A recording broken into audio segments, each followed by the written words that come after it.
Hi, my name is Sally and I am 37 years old. It's been a year or two since these events happened, but I still think about them a lot, so I wanted to share my story with anyone who wanted to listen. The story starts with my dad. After my mom passed away from cancer, my dad threw himself into starting a business. I was too young to remember her clearly, and my brother Kyle was just a baby. My dad dealt with his grief by keeping himself busy with the business. He was still a great dad to Kyle and me, but he also worked very hard.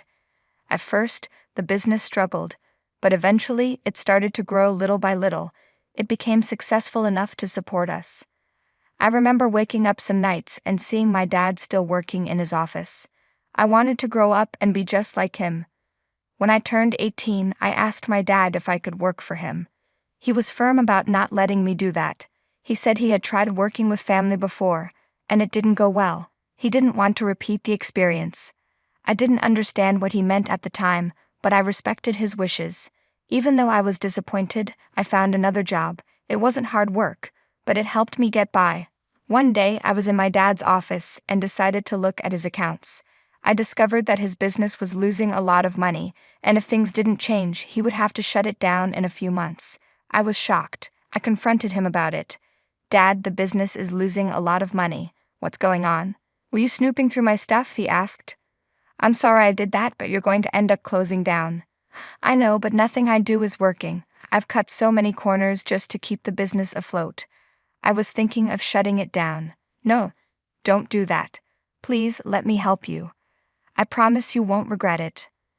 "I don't know about that. You know how I feel about mixing family and business." "Yes, I know. But I went to business school. I know what I'm talking about. Just give me a couple of months, and I promise I'll get the business up and running." "That seems like a very expensive risk." "You took a risk by starting the business. This is just another small risk.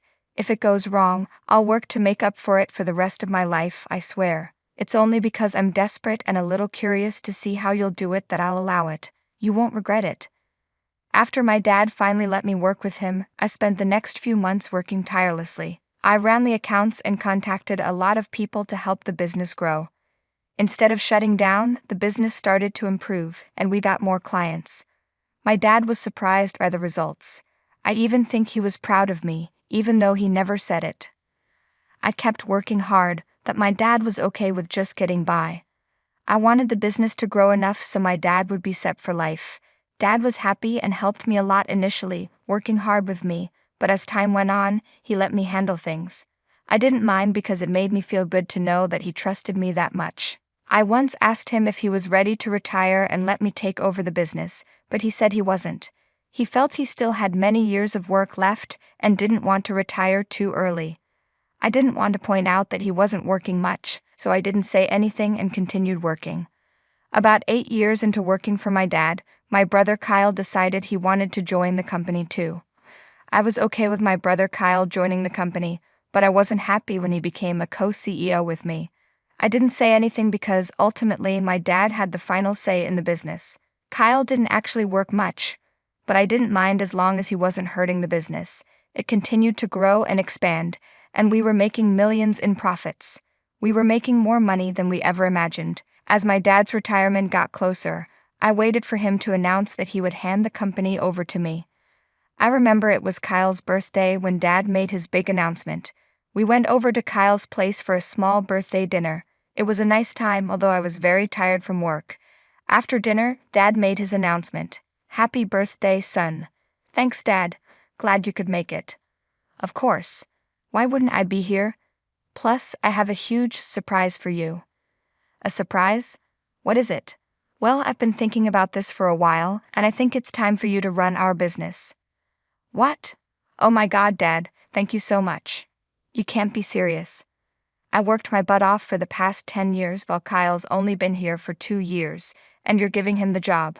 It may have only been 2 years, but Kyle really stepped up and look at how well we're doing." "Are you kidding me? Kyle barely worked. I did everything. He only signed papers and approved things. I still think he deserves it." "Thanks, Dad. No need to be so jealous, Sally. Don't worry, you can keep working with me. I'll even give you a raise if you'd like." "No, I'm out. You guys can take your stupid business and shove it. I won't stand for this disrespect. I've put up with a lot, but this is where I draw the line. Don't even think of calling me. I'm done with you guys. Oh, come on, Sally, don't be like that. Bye. I stormed out of the house and slammed the front door. How dare they treat me like this? Did they even know how many nights I gave up sleep to work? Did they know how many eye drops I used because I spent so much time looking at my screen that my eyes dried out? Did they know that no matter how sick I was, I still came to work? I took a maximum of 4 months off in 10 years. My social life was non-existent, my romantic life was non-existent. I had no life other than the business, and I loved it. I loved seeing my work pay off. I loved watching us grow from a small business in a corner store to this $1 million company with its own building. I was proud of myself. But for all that to get thrown away so easily to my brother, who never showed interest until he found out how much our company was worth, I was livid. I was hurt. I felt betrayed. I was the one who stood by my dad when we were about to lose our business. What did Kyle even do? He just sat in his office all day playing games on his phone or watching videos online. Whenever we had meetings, he stayed quiet and looked to me to make decisions. It was already insulting enough that Dad made him the co-CEO with me, but for Dad to give the entire business to Kyle was unacceptable. When I got back home, I felt a mix of emotions. I broke down and cried. I always knew that Kyle was my dad's favorite. I saw it growing up when Kyle just had to mention something, and Dad would get it for him, while I had to beg for things or save up and buy them myself. I hoped that working so hard would make Dad realize how good I was and appreciate me. In the end, he still favored Kyle, and it hurt so much. I let myself wallow in my pain for a long time. Dad and Kyle kept trying to reach out to me, but I blocked them. I didn't want to hear anything from them. Knowing them, they would only say I was being a baby and overreacting. I knew I wasn't. Any sane person would feel hurt. I wallowed for about a week, and then I decided to take care of myself. I went out and shopped, had spa days, and ate properly for the first time in a while. I initially wanted to let go of everything, but I found that the anger in me just wouldn't go away. To be fair, 10 years is a long time to dedicate to one thing, so I decided to use my brain to figure out a way to get back at my dad and brother. I knew I couldn't do anything significant on my own, so I decided to reach out to my Uncle Hank, my dad's brother. Uncle Hank had his own business, and he and my dad had a falling out about 14 years ago, but I never knew why. I was just hoping that reaching out to him would be my lucky break. When I told Uncle Hank what my dad had done, he said he would come over and help me get even. I was excited. I guessed that my uncle was still upset about whatever my dad did that caused their falling out. I remember Uncle Hank and Dad being super close when I was growing up, and then suddenly, Uncle Hank stopped coming around. When I asked Dad about it, he just said they had a fight, and that Uncle Hank wouldn't be coming over anymore. Uncle Hank didn't hold it against us kids and still found ways to stay in touch. Kyle didn't really care, but I loved Uncle Hank. He was this happy-go-lucky guy who always knew how to make a good joke. Plus, he spoiled me a lot. I guess he saw how spoiled Kyle was and decided to treat me the same. Uncle Hank showed up at my place about 3 hours later. Hey Sally, sorry for the delay. I got caught up in some work and then traffic. It's okay, come in. So my piece of crap brother used you to help grow his business and then kicked you out, huh? That sounds familiar. Yeah, it sucks. What do you mean by familiar? You were way too young to know this, but I was your dad's business partner. He worked me like a dog, and when he saw us growing, he pulled some messed up stuff and pinned it on me. Then he threw me out. Oh God, that's horrible. Why would he do that? Well, he didn't want to share profits. At least that's my best guess. Did you do anything to him? I didn't have any resources or anyone to help me out. I just had to let it go. Well, then we can get revenge on him together. He will learn that he can't get away with cheating other people. That we will. I felt so bad for Uncle Hank. Sure, he had his own business, but it wasn't as successful as my dad's. I wished it were hard to believe that my dad could do that to his brother, but he did it to me, so I believed Uncle Hank easily. We started planning and I wanted to do something big. I knew my dad's business would start failing pretty soon. Dad checked out of the business about 3 years after I started managing it, and Kyle was pretty much useless. I told Uncle Hank this, and an idea started to form in his head.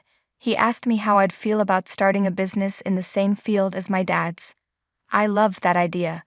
Uncle Hank was willing to lend me some land to start the business, but I asked him how he'd feel about buying another plot. He was confused at first, but then I explained that there was an empty plot right next to my dad's business.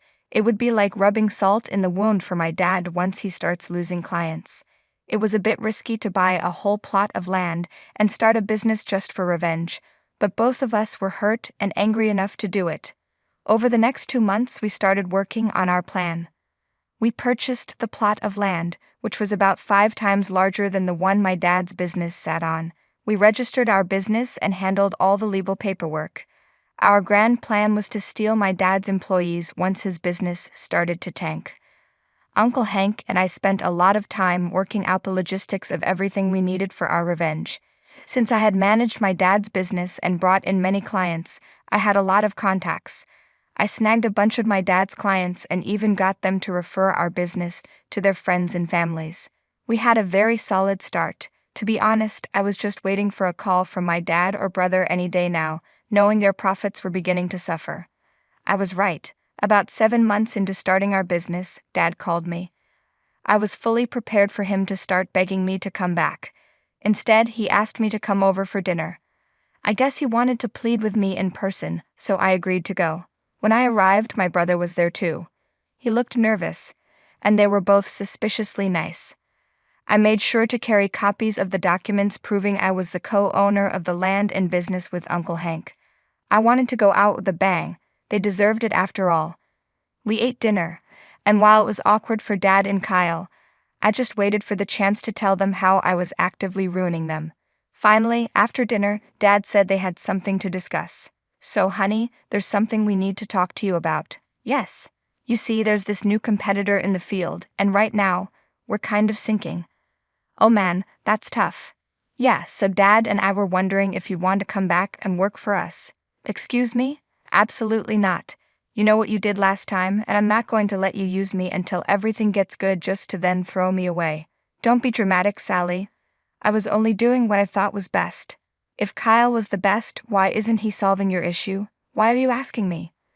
I'm not as good as you. I tried to tell you, Dad, but you were way too confident in me. I guess you'll just have to deal with it. Please, Kyle is great, but we just need someone who has a little more experience. I'm done with your disrespect. And as my daughter, you have to work for me. I think not. I'm already working for another company. You can quit it. I don't care. You're going to come back. Why will I work for you when my company is currently crushing yours? You're working for our new competitor. Well, technically, I own it. You're lying. You wish I was. Here are the documents. You own it with Hank. He's so much more talented than you. Plus, he actually appreciates everything I do. It's honestly a pleasure to work with him. How can you do this to your family? The same way you could do it to Uncle Hank and me. I will obliterate your company and leave you both in the dust. All the best. Dad tried to call out for me as I made my way to leave, but I didn't pay him any mind. My face hurt from smiling so hard. Finally, Uncle Hank and I had gotten our revenge. My dad and Kyle were going to learn why it's so wrong to cheat family. Buying the land and starting the business was only the beginning. Thanks to my good rapport with a few of the employees at Dad's business, I spread rumors about the company's instability and the possibility of most employees losing their jobs. I also began circulating rumors about job openings at my new company. We had a lot of applicants. It wasn't an issue hiring them because I knew all of them had strong work ethics and could deliver good results on time. Many were shocked to see me managing the hiring process, which only spread the rumors further, bringing us even more applications. My dad's business was not only crumbling from the outside, but also from the inside. Dad furiously called Uncle Hank and yelled at him for sabotaging his business, but Uncle Hank just laughed in his face and told him he deserved it before hanging up. In about another year, Dad's business was running at a huge loss and in large amounts of debt. Uncle Hank and I were thriving. We were even bigger than my dad's business had been at its peak. We had about 20 times the number of clients that Dad ever had. It was an amazing feeling of accomplishment. Since Dad's business was running at a loss, Uncle Hank and I bought it off him. He was so mad about it he refused to look us in the eye when we signed the final papers. I didn't think our plan would work out this well, but I was glad. Uncle Hank and I are living much more comfortably now. The anger that had been in us for a long time finally went away. In Uncle Hank, I found another, better father figure. He truly cared for and appreciated me. I made sure to always let him know just how grateful I was for him. So that's my story. I learned just how important family is and that it's a pretty bad move to cheat on your family. You never know how it may come back to bite you.